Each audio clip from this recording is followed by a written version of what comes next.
Join us now, Republican Congressman Patrick McHenry of North Carolina. He's the chairman of the Financial Services Committee. And where do you want it to go today, Mr. Chairman? Well, the purpose of the hearing is to show what a post-Gendler regime can look like at the Securities Exchange Commission. And this is certainly the buildup of 4 years of mismanagement of the rogue agency, or active bad management of this rogue agency.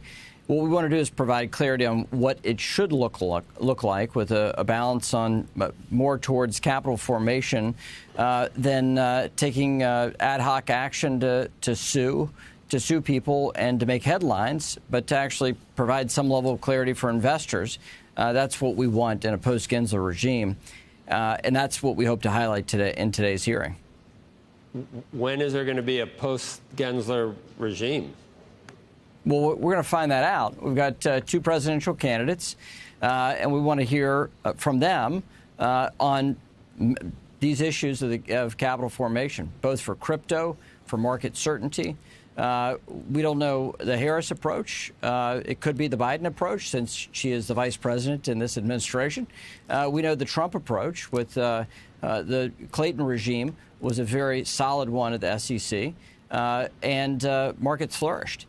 So we want to hear from the candidates on for their perspective on what the SEC should be, and we've yet to hear that from the Harris campaign. Well, it sounds like it could be a contentious hearing, and it certainly this is from your side of the aisle. We're hearing, I'm sure the other side of the aisle thinks Gensler's done a phenomenal job.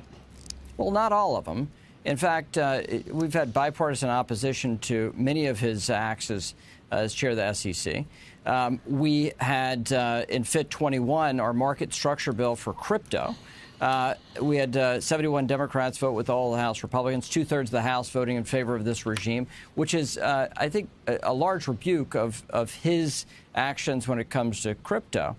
So I think it's going to be interesting to hear from both parties on today's hearing and to see how that positions. It will be contentious because we have the full Securities Exchange Commission. This is the third time that this has happened over the last 30 years, where we've had all 5 commissioners. So I think we're going to hear a divergent set of opinions among these commissioners, and hopefully one that balances towards capital formation, not Gensler's actions. Well, when I was introducing you, I said it could range all the way to climate disclosure. What do Democrats want the SEC to do about climate, whatever that means, climate disclosure? Sure. I mean, what Gensler proposed was for the SEC to be the world's climate regulator and to regulate public companies for a societal goal that should be debated on the hills, on Capitol Hill, not for companies' disclosures. And since there is not a single climate scientist or scientist over the Securities and Exchange Commission, they prove themselves ill-equipped. I think what we've seen out of Gensler, though, is that his actions have left the agency with less power rather than more because of the arbitrary way that he's gone about it. Climate's a great example where the courts have rebuked the Securities Exchange Commission's approach and the Gendler approach. You've heard that it might be the end of the Gensler regime, and it could be a new regime as Treasury Secretary for Gary Gensler. Have you heard that? Oh, there's all sorts of rumors about what Gensler wants, and that's a great parlor game here in D.C. I think that's what a few progressive senators want out of Gensler and out of a Harris presidency. But we'll see what actually Vice President Harris says about this, if she says anything about it, which she currently hasn't.